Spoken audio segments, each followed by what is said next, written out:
Place à notre invité du journal, Maître Dominique Ngala Mouloumé. Il est avocat au barreau de Kinshasa Matete, mais également activiste des droits de l'homme. Bonjour Maître. Bonjour Madame la journaliste. Et bienvenue d'être sur le plateau de Justicia Télévision. Merci beaucoup pour l'invitation. J'aime bien toujours rappeler à nos téléspectateurs que vous étiez un ancien magistrat. Oui. Cette fonction vous manque? Oh non, parce que je me réjouis dans ma nouvelle fonction. Je ne le regrette pas. Parce qu'en ce moment-là, c'est quand vous étiez magistrat que vous avez perdu la vue. Exactement. Est-ce que cela a handicapé votre évolution professionnelle entre-temps? Mais bien entendu, parce qu'à l'époque, il n'y avait pas de loi qui autorisait aux personnes handicapées de faire une pareille carrière. Et nous ne pouvions pas continuer la carrière. Nous avons été remerciés à la suite de cet accident. Est-ce que l'État congolais vous a remercié suffisamment? Ah, non, madame. C'était dans une situation tumultueuse de notre État. C'était le changement de régime. Parce que justement, votre employeur n'a pas pu faire le rapport entre votre perte de vue et le travail. À l'époque, mon employeur a tout simplement préféré me transférer aux affaires sociales. Comme magistrat? Non, j'ai cessé d'être magistrat pour pouvoir devenir cadre au ministère des Affaires sociales où on trouvait des personnes handicapées. Et c'est ce qui a été fait à l'époque. Cela vous a frustré? Oui, ça m'a frustré, et surtout que la rémunération ne suivait pas, les réalités des affaires sociales étaient différentes de ce que j'avais avant. Et c'est ce qui m'avait poussé à mettre un terme à ce travail-là pour pouvoir retourner à la profession d'avocat. Et ça vous plaît maintenant? Oui, ça me plaît. Alors, on va vous remettre un peu dans, disons, dans cette nostalgie des magistrats pour parler un peu de cette situation qui est tant décriée. Le chef de l'État n'a cessé de le dire et continue d'ailleurs à en parler. Beaucoup de justiciables estiment que ce sont des plaintes, mais c'est des réalités. Le chef de l'État parle du dysfonctionnement de la justice. Et récemment, lors de la rentrée judiciaire au niveau de la plus haute juridiction de l'ordre judiciaire, c'est-à-dire la Cour de cassation, le premier président aussi a insisté sur ce problème d'interférence politique et aussi des trafics d'influence au niveau de la magistrature. Donc c'est ça qui est un peu l'objet de notre débat du jour avec vous. Évidemment, vous parlez en tant qu'ancien magistrat, mais également en tant qu'observateur, parce que c'est dans ce bain-là que vous avez un peu passé, où vous passez une grande partie de vos activités. Aujourd'hui, s'il vous était demandé de critiquer ouvertement un peu la justice, est-ce que vous seriez dans le même langage aujourd'hui que le chef de l'État et certaines autorités judiciaires aussi, ou bien vous diriez le contraire?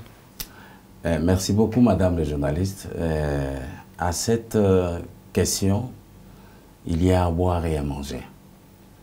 Le problème de la justice est complexe.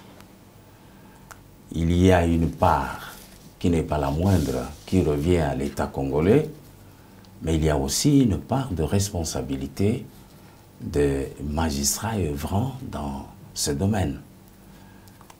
Pour ce qui est de l'État d'abord, c'est mieux que nous souhaitions voir cette justice être une bonne justice sociale. Nous voulons voir les magistrats dire le droit et le vrai. Mais il est vrai que la réalité de la vie des magistrats ne répond pas. Et il y a beaucoup d'institutions dans notre pays. Vous verrez que dans d'autres institutions, les gens sont mieux rémunérés que ceux qui sont dans la magistrature. Et nous nous demandons, c'est parce que ceux-là travaillent plus que les magistrats? Ou c'est parce que leur fonction est beaucoup plus prépondérante que celle des magistrats? Ce qui est faux, parce qu'une justice élève une nation. Ce problème n'a jamais été pris à bras-le-corps par notre gouvernement. Il se fait que les magistrats se retrouvent avec des miettes.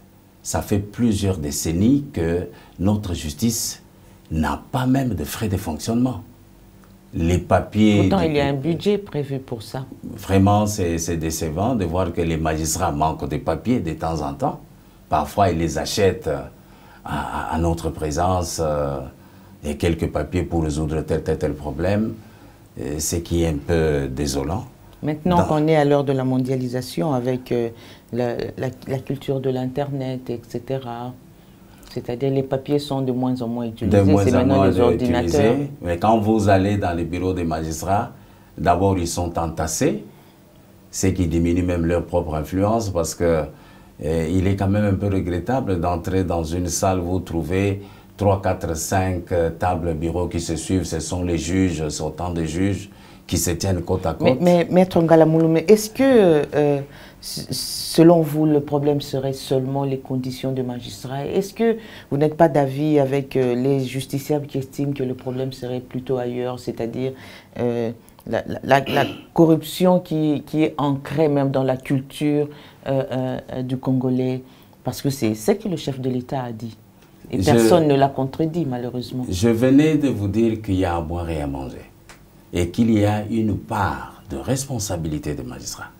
Il est certes vrai que leurs conditions de travail sont déplorables. Et nous demandons à l'État congolais de prendre conscience de cet aspect des choses.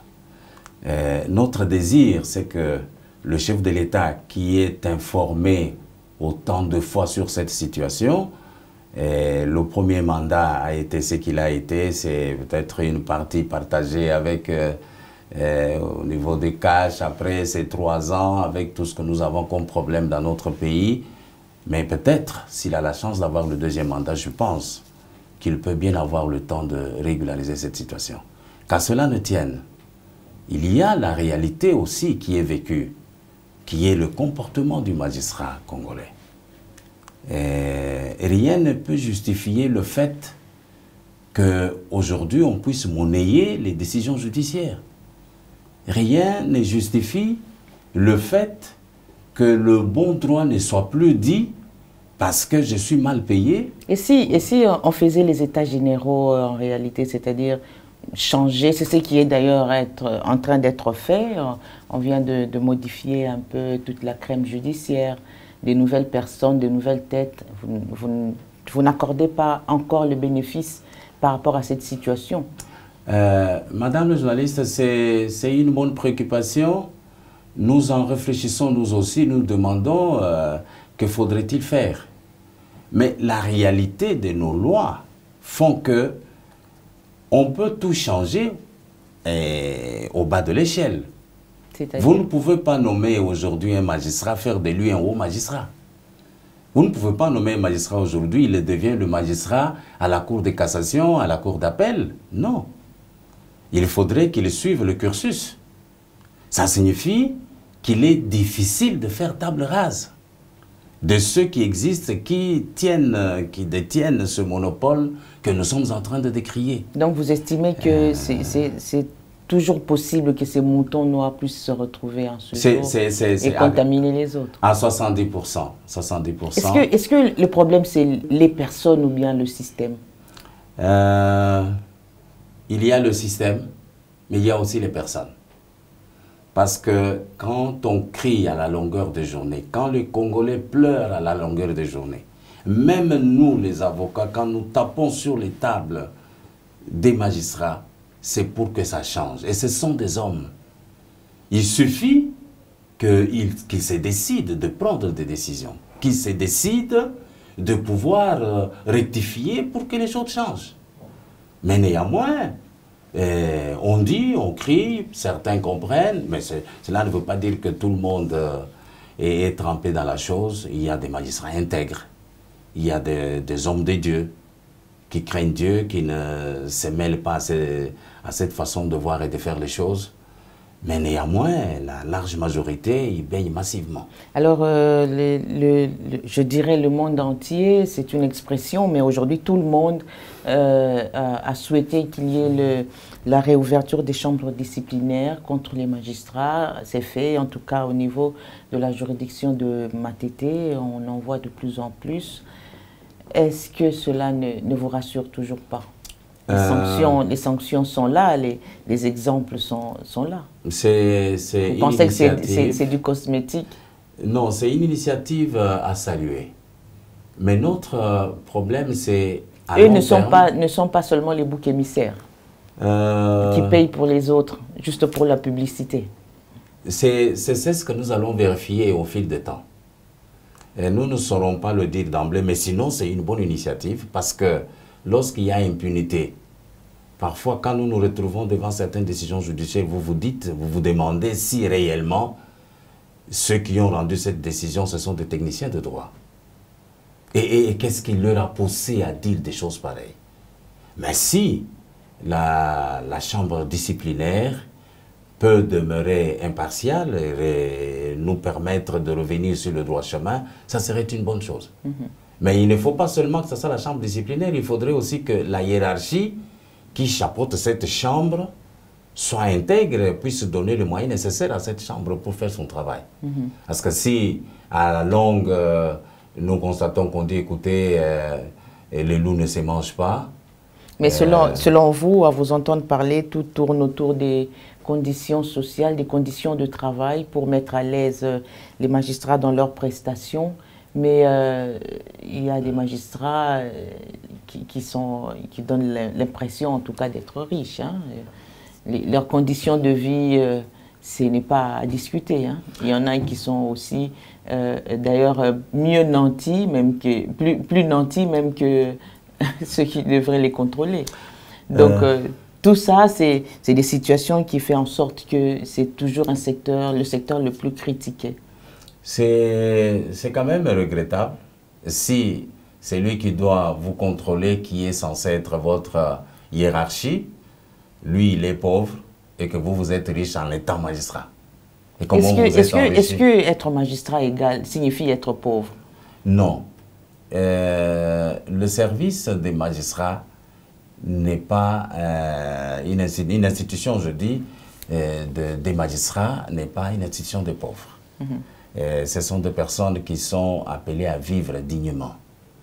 Mais c'est vrai que la situation de la RDC, compte tenu de nos réalités de plusieurs décennies, les magistrats se sont retrouvés probablement dans les mêmes catégories que des enseignants ou des fonctionnaires, alors qu'ils ne le sont pas en réalité. Dans vos propos, vous avez l'impression de mettre de côté ou de protéger le législateur. On ne sait pas pourquoi, parce qu'il devrait être aussi à la base justement de l'amélioration des conditions sociales des magistrats. Ça devrait être légiféré, sinon, alors cette loi devrait être de plus en plus connue et corsée davantage pour protéger justement cette profession qui est noble dans ce pays. Je ne pense pas protéger le législateur.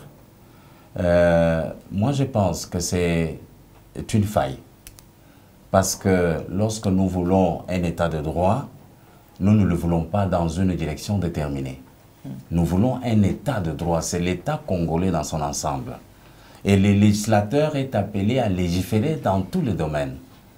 Mais le domaine de la justice n'est pas si moindre.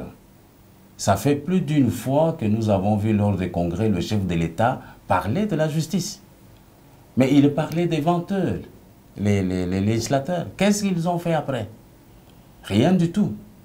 Bon, quand eux n'ont pas préparé ou n'ont pas préparé des projets de loi, mais qu'a-t-il fait? Qu'a fait les concernés? Parce que les projets, peut-être qu'on n'a pas la matière, on n'a pas le feeling, on ne sait pas exactement ce que vous voulez. Il y a des structures appropriées pour faire le suivi, notamment le Conseil supérieur de la magistrature. D'abord, c'est le Conseil des magistrats.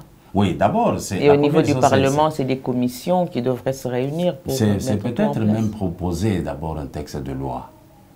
Ce n'est pas interdit de pouvoir proposer un texte de loi pour bien réglementer la situation de la justice. Et les personnes les mieux placées, ce sont les magistrats eux-mêmes. Malheureusement, on n'a pas vu un texte de loi pareil soit être proposé ou être voté, ou qu'on nous dise qu'il a été rejeté. Les gens pouvaient se demander, mais pourquoi un texte pareil pouvait être rejeté?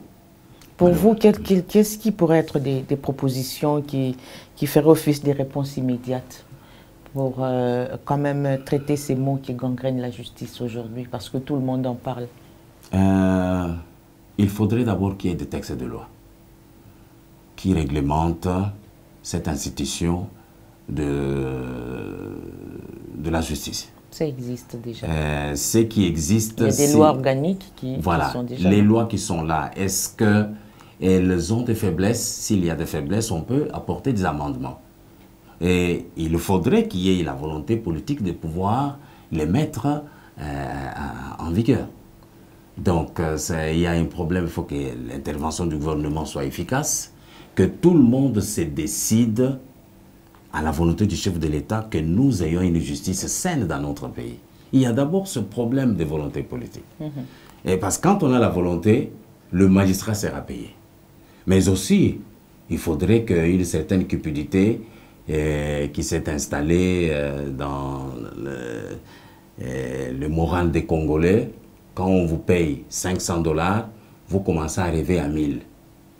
Et quand vous arrivez à 1000... Et ce n'est pas que congolais, hein, les besoins augmentent en fonction de ce qu'on gagne aussi. Ah, mais vous savez, si, ce n'est pas toujours ce qui se passe ailleurs. Vous-même, vous étiez magistrat, ensuite vous êtes devenu avocat, et vous n'avez pas apprécié le ministère des Affaires sociales là où vous étiez, donc vous étiez en train d'aspirer à plus. Nous ne refusons pas qu'on aspire à plus, mais aspirer au-delà de l'imaginable, parce que mon salaire à moi, s'il me permet que je trouve une maison à louer à Matete, et que demain, moi, je commence à rêver à être à la Gombe ou à être à ma campagne, c'est mal apprécié. Si le salaire n'atteint pas les standards, parce que le magistrat le moins payé en Afrique, c'est 7 000 €. Et la RDC ne fait pas le poids. Hein. C'est un fait réel. C'est compte tenu de nos réalités actuelles, et c'est trop rêvé. Maître Ngalamouloumé, qu'est-ce que vous dites des interférences politiques qui pourraient être aussi parmi ces mots qui ralentissent le bon fonctionnement de la justice? Aujourd'hui, il est vrai qu'on tire sur les magistrats parce que c'est plus facile de les critiquer.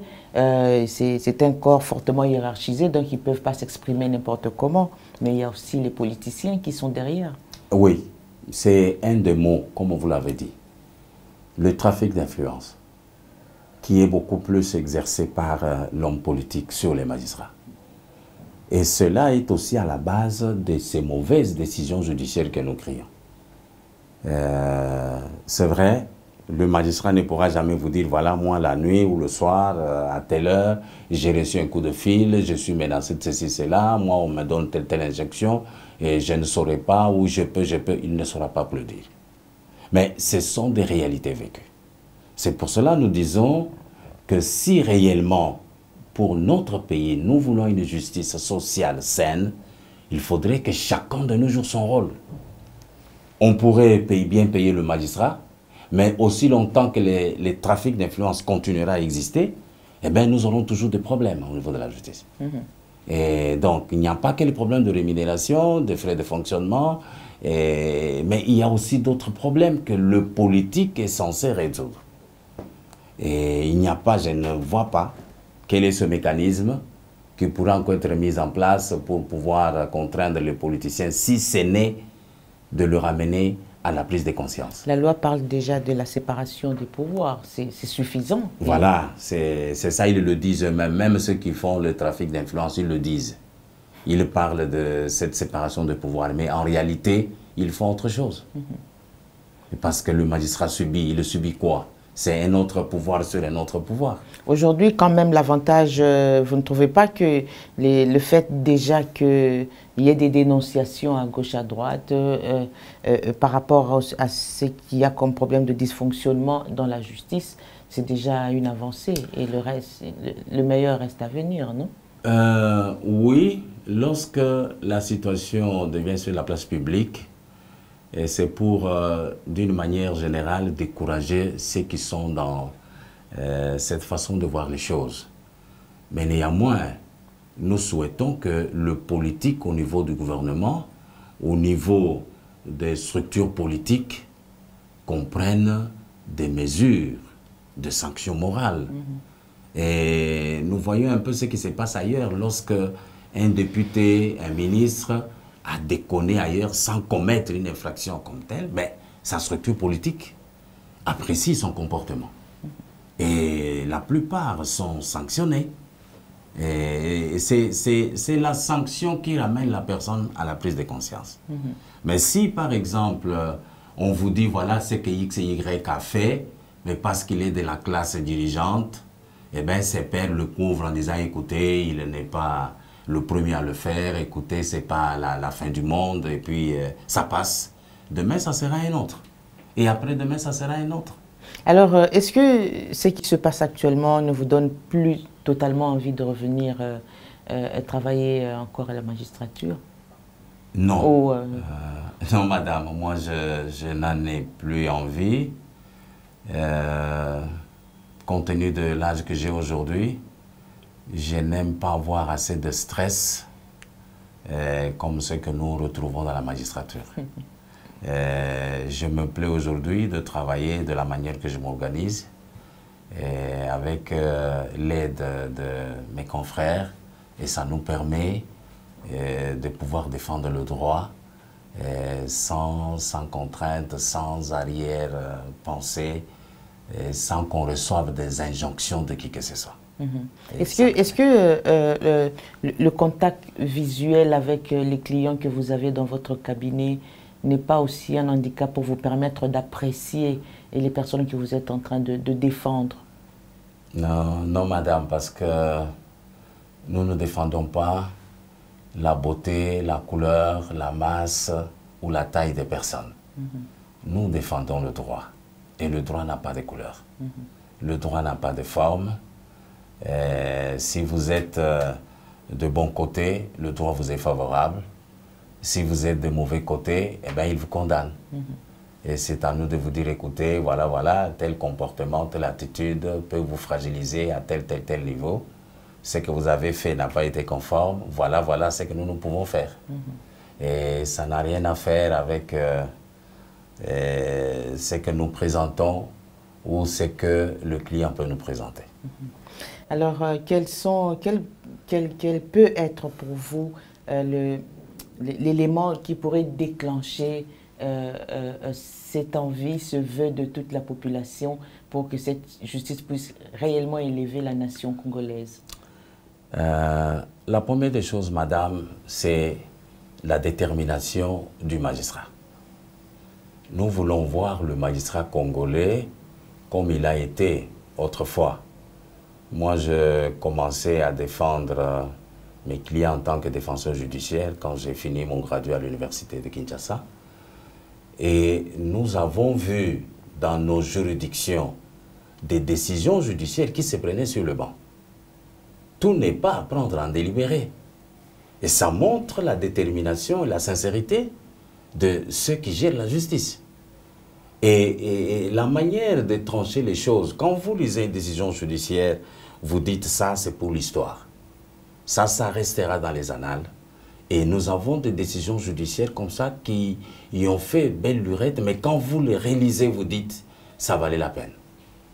Lorsque nous arriverons à cette détermination, cette prise de conscience du magistrat, je pense que ça ferait plaisir à beaucoup de gens. Mais il est vrai que dans une année, dans 2, 3, 4, 5 ans, on ne peut pas terminer tout le problème de la corruption qui est entré dans le sang des gens. Il y aura toujours quelques moutons galeuses, mais il faut dire qu'avec la détermination, beaucoup de choses peuvent changer. Nous aurons souhaité, quand nous nous présentons devant le pléthore, je suis convaincu que le vrai droit sera dit. Pour l'instant, vous ne l'êtes pas encore. Non, non, ça nous laisse perplexes. Parce qu'on assiste parfois à des choses où vous dites, mais on est où là finalement? Bon, mais qu'est-ce qu'on peut? Parce que c'est la réalité que nous vivons. On va terminer avec cette question. Le 3 décembre prochain sera la commémoration d'ailleurs effective de la journée internationale des personnes vivant avec handicap. En République démocratique du Congo, il y a déjà cette loi qui a été révisée, annotée plusieurs fois, de la protection des personnes vivant avec handicap. Mais la faisabilité de cette loi traîne un tout petit peu parce que les droits de ces personnes, surtout les droits de travail, n'est pas totalement respecté. Est-ce que vous avez constaté cela aussi? Madame la journaliste, c'est une préoccupation et non la moindre de constater la bonne volonté de son Excellence Monsieur le Président de la République. Aussitôt venu aux affaires, il tient le taureau par ses cornes et nous donne un ministère dans le but de voir la situation des personnes handicapées changer. Malheureusement, 5 ans plus tard, rien n'a changé. Quand vous circulez, vous trouvez toujours des personnes handicapées sur les artères de Kinshasa et en train de mendier. Mais une personne qui mendie, quelle est sa valeur? Et quand elle mendie, qu'est-ce qu'on lui donne de bon? Si ce n'est que des miettes. La clochardisation est restée le mode de vie. Dans cette situation-là, nous avons la loi qui devait nécessairement appuyer ce qui existait déjà comme loi dans notre pays, parce que nous avions la Constitution, nous avions la Convention des Nations Unies relative aux droits des personnes handicapées. C'était déjà une législation très très forte. S'il y avait la volonté politique, nous serions déjà très loin dans la mise en œuvre avant même que nous ayons cette loi organique. Et je dois vous dire que cette loi organique a été vidée de sa grande subsistance parce que j'étais un des rédacteurs de cette loi. Ce qu'on visait, c'était quoi? Résoudre le problème de travail des personnes handicapées. Permettre à ces personnes handicapées, conformément à l'article 49 de la Constitution, de pouvoir participer dans les institutions de la République. Parce que les voir dans ces institutions, elles seraient capables de défendre leurs droits, de faire des propositions concrètes pour leur vie. Malheureusement, notre législateur va élaguer ces dispositions. Dire voilà, s'il faut, on avait demandé 10% dans les institutions, dans la fonction publique, parce qu'aujourd'hui, personne n'ignore que dans notre pays, c'est l'État patron. C'est l'État qui engage plus que toutes les sociétés et entreprises. Non, ça commence à changer. Hein. Bon, on souhaite. On voit de plus en plus des étrangers qui le font, qui engagent les Congolais. Mais vous pouvez, quand vous regardez sur les effectifs et les totaux que nous avons des agents, vous trouverez qu'il n'y a pas d'égalité. Et l'État, le nombre de fonctionnaires bat le record chez nous. Donc l'État demeure le grand patron.